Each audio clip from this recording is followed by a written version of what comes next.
Soy Patrici Calvo, profesor de Filosofía Moral de la Universitat Jaume I, y una de mis especialidades tiene que ver con la ética de la inteligencia artificial y la transformación digital.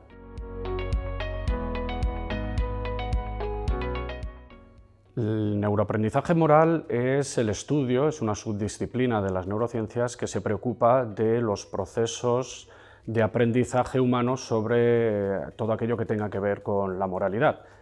Pero hoy en día tenemos también otro neuroaprendizaje que tiene que ver con las máquinas, es decir, con los algoritmos.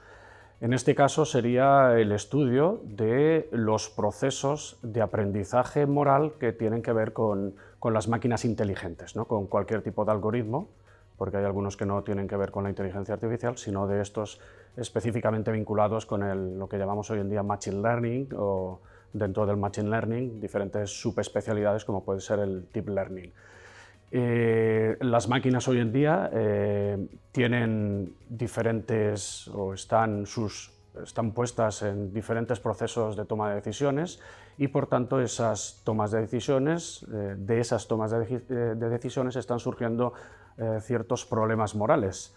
Y por eso una de las ideas, de las muchas que circulan, una de las ideas es cómo podemos hacer que las máquinas sean capaces de aprender esos mismos procesos morales que tienen las personas para que así tomen decisiones lo más justas, lo más felicitantes posibles para la sociedad.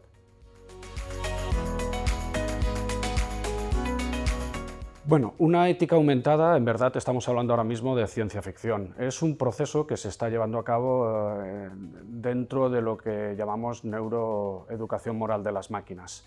En este estudio lo que se está intentando, en este estudio sobre la neuroeducación moral de las máquinas, lo que se está intentando es aplicar esos mismos procesos humanos a los algoritmos, al Machine Learning. En ese sentido, encontramos, por ejemplo, que tenemos un aprendizaje por refuerzo, muy típico también en los seres humanos, un aprendizaje muy básico, que es que el algoritmo va analizando, por ejemplo, casos de bioética y va dando una respuesta. Esa respuesta estará supervisada por una persona o un grupo, podría ser un comité de bioética, que le va dando un tipo de beneficio, un tipo de puntuaje. Y la máquina va aprendiendo de cuando lo hace bien y cuando lo hace mal. Este es el más típico, hay otros muchos como aprendizaje por andamiaje, aprendizaje por evolución, etcétera, etcétera. Otro de lo que se está haciendo ahora, en este caso la máquina aprendería por sí misma, más o menos, supervisada o con unos, podríamos decir, con unos apuntes muy básicos que le van dando los seres humanos. Pero hay otra forma, que es que máquina y seres humanos se combinen a la hora de aprender sobre diferentes cuestiones en el ámbito práctico, como puede ser cómo responder ante una situación concreta cuando un coche tiene que decidir, un coche autómata, no me gusta decir la palabra autónomo, un coche autómata tiene que decidir entre poner en peligro a la persona que va dentro del coche o atropellar a una persona que está cruzando, por ejemplo, una calle, un paso de cebra, etcétera, etcétera. En este caso, lo que se está trabajando en algunas partes del mundo es cómo podemos recoger datos de esos casos concretos para que la máquina aprenda. Estamos hablando aquí de un aprendizaje combinado. Al mismo tiempo, máquina y seres humanos van jugando esos mismos juegos, decidiendo sobre casos concretos y tomando decisiones. Todo ello nos está llevando finalmente a lo que llamamos una ética aumentada. ¿Qué sería el caso de una ética? ¿De qué estaríamos hablando cuando hablamos de una ética aumentada? Sería el uso de inteligencia artificial para ir más allá de la ética humana, lo que yo llamo también una hiperética artificial. En este caso es una idea que viene del ámbito democrático, pero que también se puede estar ahora desarrollando en el ámbito moral. Sería, por ejemplo, lo que se propone en el ámbito democrático es establecer gemelos digitales. Un gemelo digital es una representación digital de una entidad física, puede ser humana o puede ser una fábrica de lo que sea, En este caso sería generar representaciones digitales de agentes morales para que sean los gemelos digitales quienes en un ágora puedan discutir sobre aquello que creen que es justo y deseable para la sociedad actual. Es decir, el ser humano, de este modo, se aparta un poco de esos debates y deja paso a que sea la inteligencia artificial la que tome las riendas de lo que en el futuro vamos a creer como más justo y más felicitante.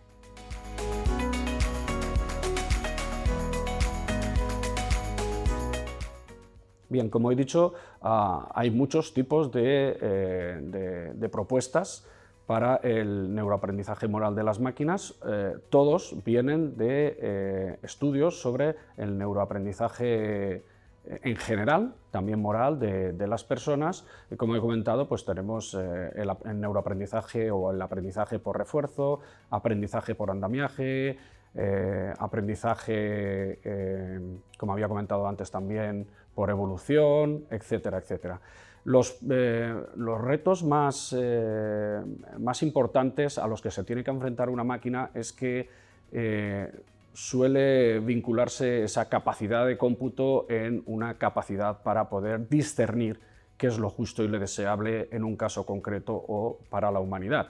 Las máquinas no están capacitadas para interpretar, no están capacitadas para criticar lo dado, no están capacitadas para poder diferenciar entre lo que hoy es vigente y lo que debería ser o lo que es válido, ¿no?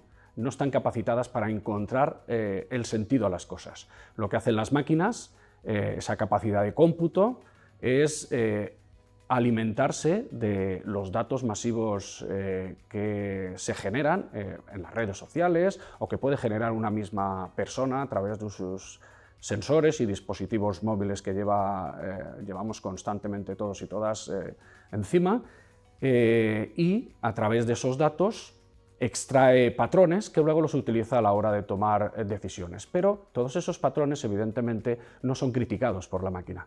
La máquina no tiene capacidad crítica, no tiene capacidad de interpretar si lo que tiene enfrente es más justo o más deseable y, por tanto, estamos frente a una respuesta convencional, una respuesta que tiene que ver con lo que es y no con lo que debería ser. La ética no es un saber que se preocupe por lo que son las cosas, sino se preocupa por cómo deberían ser las cosas.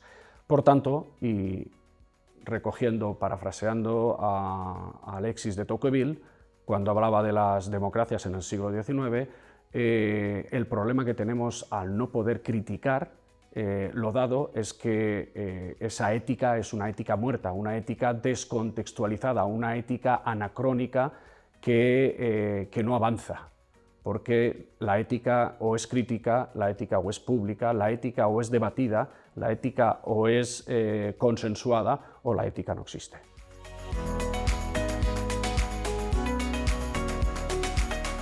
Bueno, los límites evidentemente los tiene que marcar la sociedad civil y no las puede marcar ni un grupo de expertos, aclamado expertos en inteligencia artificial, ni siquiera los gobiernos. Tiene que ser la sociedad civil la que marque los límites. ¿Hasta dónde queremos que llegue la inteligencia artificial? Cuando no queremos que llegue a algo es lo que decimos que pierde sentido. Y por tanto, no se debería aplicar. Hay crítica, hay protesta y no se debería aplicar. Todo esto que se está comentando de paralizar la inteligencia artificial, lo que se tiene que hacer es generar debate público sobre la inteligencia artificial y que sea la propia gente la que diga si este camino que está llevando la inteligencia artificial es deseable o no. Yo creo que no se debe paralizar. Es tan inmoral paralizarla como no hacerlo. Fíjense ustedes que hay muchísima gente que están esperando que un robot con inteligencia artificial lo opere de forma muy eficiente y efectiva y rápida, y paralizar la inteligencia artificial sería paralizar también ese tipo de curas, ese tipo de intervenciones que puede salvar muchísimas vidas. Por tanto, paralizar la inteligencia artificial no es hoy en día no creo que fuera una práctica deseable. Estamos viendo mucha legislación al respecto, pero lo que estamos viendo también es que la legislación no llega a tiempo. Europa iba a aprobar ahora mismo, está en el proceso, iba a empezar el proceso de aprobación de la ley de la inteligencia artificial, y lo que ha sucedido es que paralizaron ese proceso para durante una semana, 2 semanas, debatir al respecto de las cuestiones que tenían nuevas que integrar, que tenían que ver básicamente con el ChatGPT. Una vez hubieron introducido eso en ese borrador de decreto ley, lo que hicieron es empezar el proceso de aprobación. ¿Qué es lo que sucederá cuando acabe ese proceso de aprobación y se vaya a aprobar definitivamente la ley? Pues que posiblemente habrá salido otra cosa y habrá que paralizar la ley para introducir esa nueva cosa, y así es un proceso que no acaba nunca. Es lo que llamamos aceleración algorítmica, aceleración tecnológica, aceleración social. Antes de que podamos meter mano, antes de que podamos regular la inteligencia artificial está en otro contexto. Por tanto, ¿qué es lo que nos queda? Mucho debate, mucha opinión pública, mirar mucho los espacios de participación donde se pueda debatir. Los espacios de participación no es la esfera digital. La esfera digital está colonizada por algoritmos. Los propios algoritmos de inteligencia artificial están dando su opinión. Es así. Están dándole al like, es una esfera que, como dice Habermas, es plebiscitaria y funciona a golpe de likes y dislikes. Por tanto, no es esa la esfera, hay que buscar la participación de la sociedad civil, pero una participación que directamente deje a un lado las injerencias de la inteligencia artificial. Si se pierde el sentido de ciertos caminos de la inteligencia artificial, estoy seguro que no se van a desarrollar, porque si yo pierdo, no tiene sentido que se esté desarrollando la inteligencia artificial en este sentido, no compraré los productos y por tanto ni siquiera a las empresas les va a beneficiar meterse por esos derroteros.